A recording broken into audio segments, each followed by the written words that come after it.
Oscar goes to. And the Oscar goes to. The Oscar goes to. And the Oscar goes to. And the Oscar goes to. Well, it's Scream Week. How are we, everybody? Welcome back to the old podcast. A little jumble of a variety of topics today.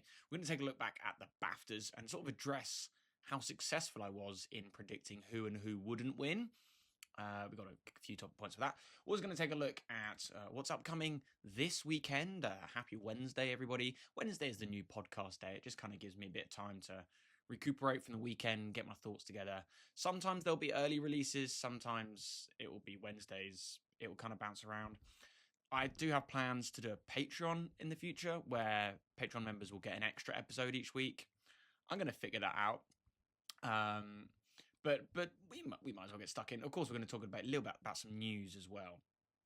So, of course, while you're here, make sure you follow, rate the show 5 stars. If you're watching on, that's if you're watching on Spotify. If you're watching on YouTube, subscribe, please do it. It's Scream Week. I've been watching a lot of Scream movies. A little catch up for you. 1, 2, and 3 I watched in over the space of about 2.5, 3 days. I've enjoyed them less and less as we've got on. Scream 4 is fantastic. Scream 1, is fantastic. It's a 4-star. Scream 2 went down to a 3.5. Scream 3 went down to a 3. I don't have 4, 5, and 6 available to me because they're not on any of my streaming services. I'm not paying for Paramount Plus unless they want to sponsor me. So, I'm just going to have to go in semi-blind into Scream 7, which is fine. I think I'll still enjoy it anyway. Review for that dropping Friday mornings. I'm seeing it Thursday night, Friday lunchtime, I guess. But yeah, weirdly excited for that one. It's a bit of a quiet couple of weeks for cinema. The UK didn't really have loads on last week. I saw the last time I went to the cinema was on the 20th, I guess, for Wasteman and The Moment. Wasteman, it was something that I'd already seen, and The Moment was interesting. I'm not a huge Charlie XCX fan, but I thought it was fine. It was like a 3-star. I'm also not a crazy mockumentary kind of person. It was quite self-deprecating, but it wasn't funny self-deprecating. It was kind of just like, this is actually quite sad that people are like this. So I hope that's not what Charlie's like, and I hope that's not what people around Charlie are like as well, because it was a lot.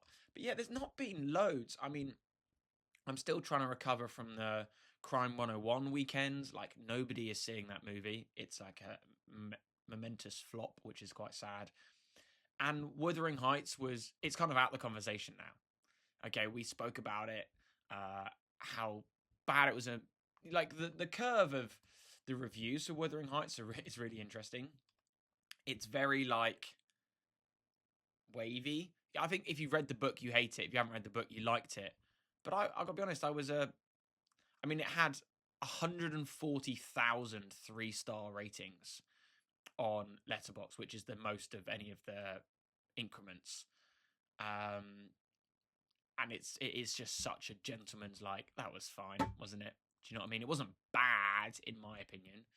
I don't know why I turned into a goat for a second there. But, it's a bit quiet at the moment, which is fine. I think March is going to be very exciting. And next week, not to spur you away from this episode, of course, but next week we'll do a recap of February and the box office results for all of the films, and my rankings and stuff. And then we'll also do a look forward to March and what there is to watch. So I think March is going to be a bit more exciting. But for now, the big topic of the week is, of course, the BAFTAs. Now, there were, of course, some controversial stuff that we're not going to get into. That's not for me to talk about. You can search Twitter if you want to get involved with that, I guess, a bit more. Now, the main categories being visuals, supporting, production design, screenplay, casting, sound, costume, British film, best film, director, actor, etc. I made predictions on pretty much all of those. So let's go through my predictions against which ones won. So I predicted that best British film would go to Hamnet. I wanted I Swear, and it went to Hamnet. So ding ding, 1 point to me. Best foreign film went to Sentimental Value. and I wanted it to be sentimental value, or I predicted it would be sentimental value, I would have liked it to have been Sirat. But that's okay. That's totally fine. Best Picture, I predicted would go to One Battle After Another. It went to One Battle After Another. That's another one. Ding, ding, ding. 3 for 3. Best Children's Film, I did predict Zootopia 2. I thought it's like 2 billion at the box office would pretty much carry it for every nomination that it had. It went to a film called Boong. Boog. I don't know whether the N or G is silent. But I know nothing about this movie. If you'd like me to, I can have a quick look and tell you sort of what the hell this film's about. I like when I'm not mad that a film that I don't really know about wins. It's good because it means I've unlocked something new. Some people were a bit annoyed about the success of I Swear. I think it was mainly Americans that haven't experienced it. I don't think it's out in America yet. Go watch it. It is truly phenomenal. So, Boong, in the valley of Manipur, Boong, a little boy, plans to surprise his mother with a gift. In his innocence, he believes that bringing his father home would be the most special. His search culminates into an unexpected gift, a new beginning. You know what? Sounds kind of fun. It only has... I don't understand what fans mean. Oh, fans mean people that gave it 5 stars. Okay. So it's only been watched by 716 members on Letterboxd, which is quite small. But obviously, if it's a kids' film, I don't know loads of parents that are on Letterboxd. I don't know any kids that are on Letterboxd. I don't really know any kids, but maybe we should, classify that as well. So that's fun. Best Animated, I predicted Zootopia 2. Went to Zootopia 2. That is 4 for 5. Visuals, predicted Avatar. Went to Avatar. That's 5 for 6. Sinners for best score went to Sinners. Best sound, I actually didn't make a prediction, but I wanted it to be Warfare, so I guess that's my prediction. But it went to F1. Sad, I know. So what's that make us? 5 for 7 or something like that. 6 for 8. Cinematography, it should have been Train Dreams. I wanted it to be Train Dreams. It went to Sinners. That's fine. Best supporting, I was fairly confident on Stellan Skarsgård, but wanted Sean Penn. It went to Sean Penn. So my stats are going lower and lower now, sadly. Best supporting actress, I thought it would go to Teyana Taylor. I wanted Odessa Zion, knowing that she wouldn't get it. It went to Wunmi Masaku, who, I gotta be honest, I actually didn't think would win it at all. But it's fantastic. She's doing truly, truly brilliant stuff in that movie, Sinners. And we'll talk about the effect that this is going to have on the Oscar winners as well, because there's obviously some crossover here. Best Director, PTA, went to PTA.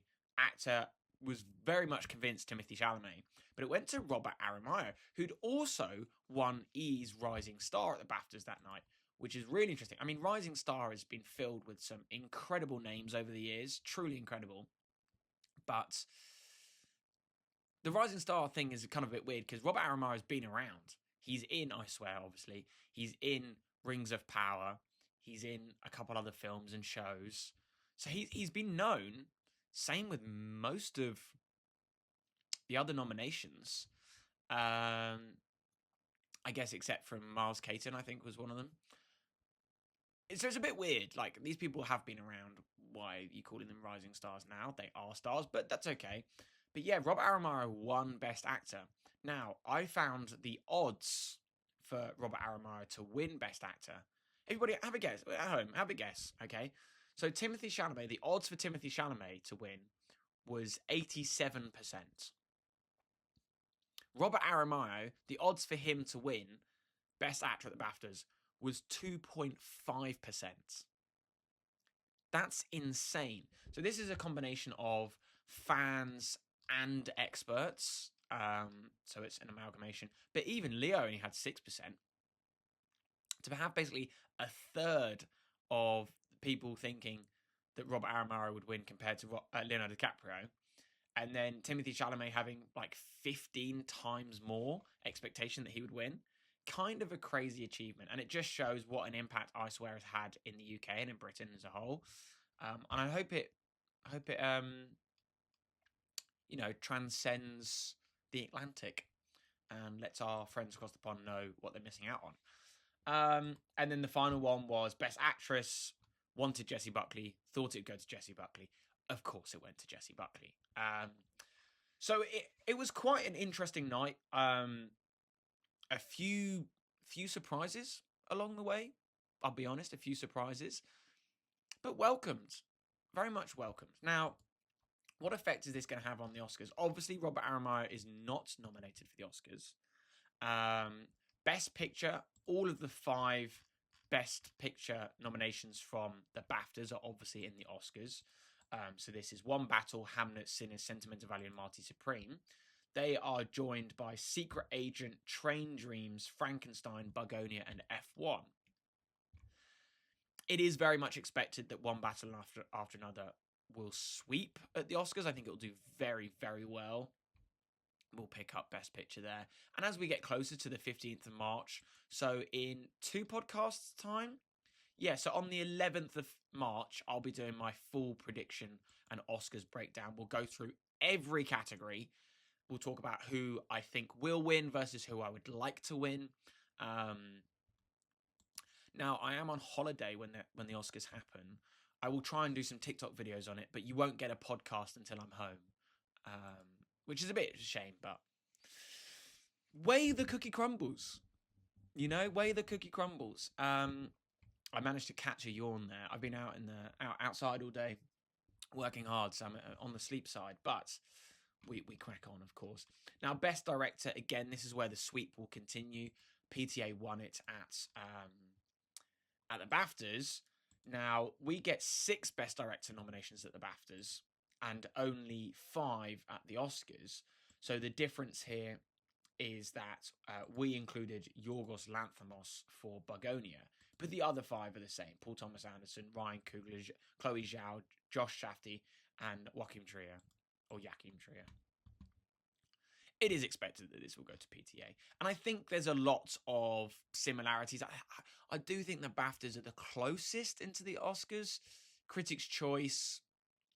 We have the SAG Awards on Sunday, which is the Actor Awards. That'll be interesting to see how they differ. And maybe we'll speak about that in short next week.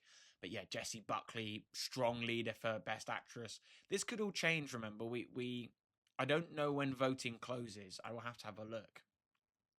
Timothée Chalamet still leading the race for Best Actor. I do expect Wagner Moura to have a final push. Now, The Secret Agent hasn't been released for me locally. I did see it last year at Cannes Film Festival. I thought the film was good. It's a gentleman's 3, in my opinion. It's a little slow. Now, I like slow cinema when it's suited. Secret Agent, I don't know. Maybe it just wasn't. Maybe it just wasn't for me. But it's kind of expected that this will follow the same sort of trend. Sean Penn has gone up 20% likely to win supporting actor at the Oscars. Stellan Skarsgård has gone down 19%. Delroy Lindo has gone up 3%. I'm hearing there's some rumours and mutterings that Delroy could have like a very high chance of winning at the Oscars. The Academy's loved his performance, which is great. I would truly be very happy to see that come in. So as I said, in 2 weeks' time, we will do the Oscars breakdown and sort of discuss that in a bit more. But maybe let me know in the comment section, whether you're on Spotify or YouTube, let me know what you thought of the Oscar wins. The BAFTA wins. Did anything surprise you? Do you think anything was wrong? I mean, look, I've got to be honest, anyone that's nominated deserves to win. That's why they've been nominated. But maybe there was someone that you're like, how the hell have they not been mentioned at all? I mean, supporting, it was predicted that Stellan Skarsgård would have an 89% chance of winning. And it went to Sean Penn, who had a 2.3% chance of winning. So these predictions, you can see, are so very far off. Whereas Sinners and Sentimental Value were pretty much 50-50 on Best Original Screenplay, and it went to Sinners. So really intriguing stuff. You can go have a look at Gold Derby. Gold Derby has a really cool website where they monitor these predictions. And it sort of helps me just sort of stay intact with what the industry specialists are saying. So that's really fun. Now, we can have a little look back at February. I'm a bit annoyed because it's not been a crazy month.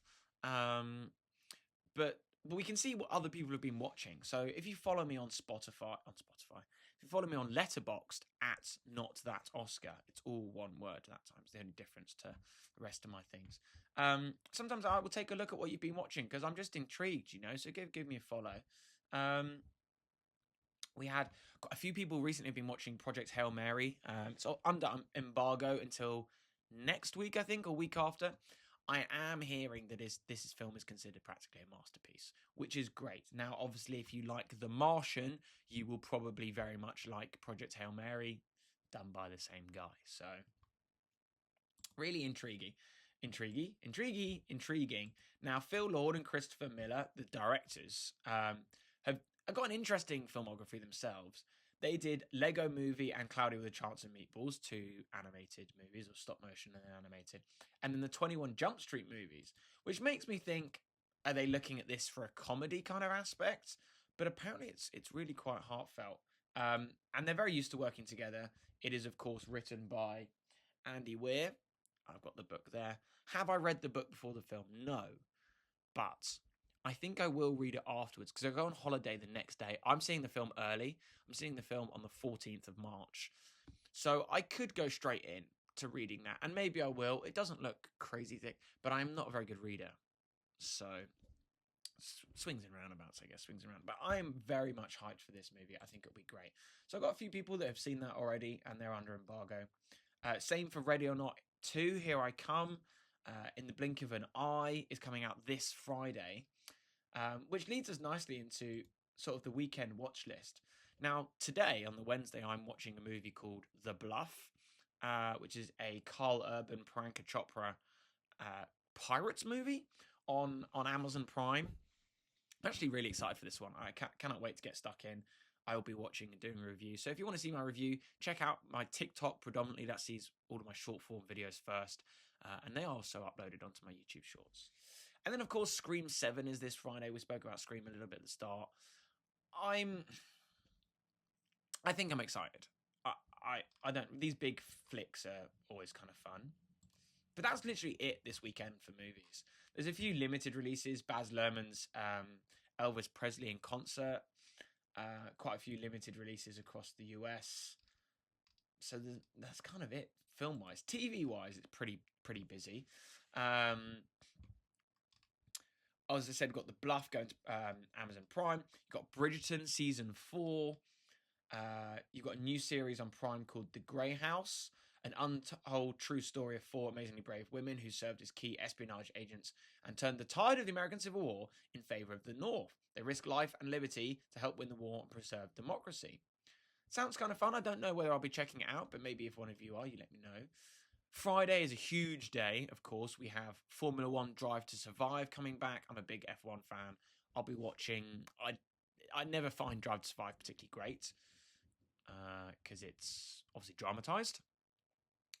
So I'm not sure how I feel about that. Monarch Legacy of Monsters is back. Amazon Prime has an incredible slate. Amazon Prime. Apple TV. So sorry, Apple. Monarch Legacy of Monsters Season 2 is coming to Apple TV. And Apple have an incredible slate of films and TV this year. If you scroll back maybe a week or so on my short form content, I mean, I did a sort of review of everything that's coming out. It's pretty damn impressive. And it starts with Monarch Legacy of Monsters Season 2. I will be checking it out. And then we have on Hulu and Disney Plus In the Blink of an Eye. So this is from the creator and writer of Toy Story 1, 2, 3, and 5. I think he did all of them. I don't know about 4. I know he's doing the new one. But he has this movie called In the Blink of an Eye. I'll be reviewing it, of course, spoiler-free. 3 storylines spanning thousands of years intersect and reflect on hope, connection, and the circle of life. It kind of looks like a sci-fi drama kind of movie.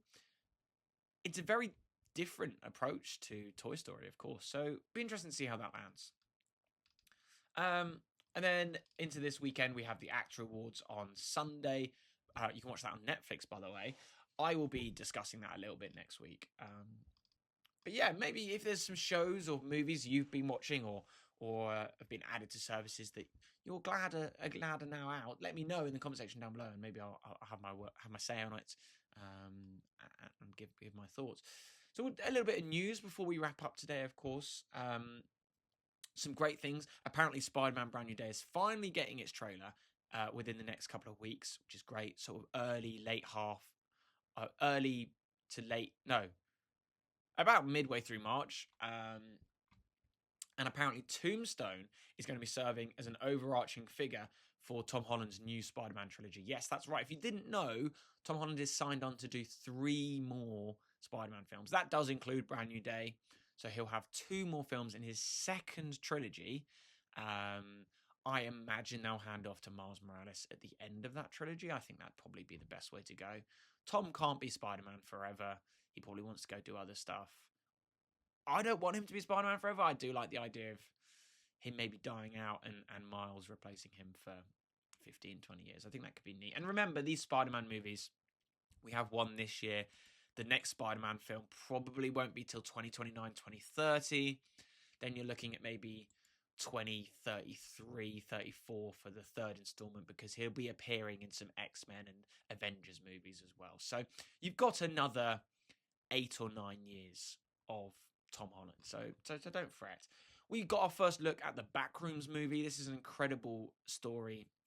It's based on the Backrooms, which you can find on YouTube, created by a YouTuber called Kane Pixels. Now, he is just 20 years old, 19 when they actually started shooting the movie, the youngest director to ever work with A24. An incredible cast. It's like a horror, thriller, sci-fi piece. Really excited to see this one. Paramount and Warner Brothers continue to make things very confusing, so we thought Netflix were pretty much a done deal to buy out Warner Brothers. It now looks like Paramount have their 1 or 2 feet in the door. They're offering about $31 per share. Now, I did some rough maths on this. I think that equates to about 87 billion. Now, Netflix were offering 82 billion. So that 5 does go a long way, of course. So we'll see what comes of that. Scary Movie 6, the trailer is going to be attached to Scream 7. Is expected to feature movies like Sinners, Weapons, and A Quiet Place, along with many others. The Sony spin-off universe is not dead. That's right, your Spider-Man spin-off universe that includes the likes of Venom, Craven, Morbius. I couldn't remember any of the others there. It's not dead. It is, in fact, doing a fresh reboot within the next few years. Sony Pictures CEO Tom Rothman doesn't want it to die out completely. And weirdly, I'm kind of open to that idea. Maybe we get a TASM 3 or Spider-Man 4 or something like that. If they're going to do a spin-off, maybe use the Spider-Man. I don't know, something like... I don't want it to be just nostalgia-filled. I want it to be real stories. I liked Craven the Hunter. I have to be honest. I liked Craven the Hunter. Chameleon was introduced at the end of that movie. There's rumours Chameleon could appear in Spider-Man Brand New Day. So there's some links there, and we're going to need the Venom symbiote within Tom Holland's universe at some point, because it's expected that Tom Holland will become Venom within Secret Wars, which will be really neat. So I hope that happens. These are apparently the top 20 horror movies of the 21st century as chosen by Twitter. You let me know which ones you agree or disagree with. We have in 20th place, Let the Right One In, then Terrifier 2, The Wailing, Smile 2, Doctor Sleep, and The Conjuring takes 15th place. Martyrs, The Invisible Man. I love The Invisible Man. Shout out Lee Winnell. The Descent, It Follows. Also love It Follows. Cannot wait for They Follow, which is a sequel that is very much long in the waiting. We've been hearing stuff about that for years. And then Sinister comes in at 10th place. Nosferatu, The Witch, When Evil Lurks, and Get Out make the next 5. And then your top 5 for top 20 horror movies in the 21st century, as chosen by the horror community on Twitter, put that on a t-shirt, is Wreck, 2007. I don't know this movie. 28 Days Later, 2002. Midsummer, 2019. Evil Dead, 2013, which I believe is a Fede Alvarez movie. And Hereditary, 2018. Now, I've not seen any of the top 3, so maybe this is a kick up the backside for me to get cracking. Now, this is the final piece of news that I'll leave you on that I'm very, very, very excited about. Zach Cregger, as you may know, is one of my favourite working directors. I thoroughly enjoy his stuff. Barbarian, Weapons, and now we're getting Resident Evil. Now, Sony have apparently given him the green light to do whatever he wants with Resident Evil, which means final say, final cut. He is doing a complete new setup of the franchise, new characters, new environment, but same concept. I hope that there's enough for gaming fans and fans of the original Resident Evil movies to be like, oh, I see what they've done there. They've carried on this project or what this name or arc. I don't want him to do just a complete brand new adaptation where he's just attached Resident Evil as a name, because I think Zach Cregger has enough draw right now where he could just create a zombie movie if he wanted to, and that be it. But I think he's one of the most exciting, probably the most exciting horror director for me out there right now. Jordan Peele's kind of been gone from the game. I think Ryan Coogler is going to tap into horror a little bit more in the future. He's, of course, doing the X-Files adaptation or reboot, as it were. So I'm really excited for Zach Cregger's Resident Evil. I think it could do very well. Now, remember, that comes out later this year. As we hear new stuff about it, when the trailer drops, etc., I will, of course, give you my updates on it. Now, if you're a Resident Evil fan over on my YouTube, whether you're there now or you're on Spotify, on my YouTube, this Friday, I'm starting my gameplay of the brand new Resident Evil Requiem. I am not great with horror. I'm certainly not good with horror games, so this will be a good laugh. Tune in, subscribe, follow, share, whatever it takes. Be there Friday. I will probably drop the first 2 episodes on Friday, which means around 4 hours of content for you to digest, and then you'll get an episode 1 hour to 2 hours every day until I finish it. Now, I hear it's about the average time, if you do some exploration, some straight storyline, is about 25 hours. So you'll have about 10 episodes, I'd say, of me, maybe 10 to 12 episodes of me playing that game. So get stuck in, enjoy it. I cannot wait. It'll be a good laugh. Of course, make sure you check out my TikTok. I'm live every day, 5:30 p.m. It varies a little bit at weekends, but Monday through Friday. I'll see you there, 5:30 p.m. Of course, subscribe, follow, rate the show, share it with your friends, and I appreciate you guys as always. I'll see you soon.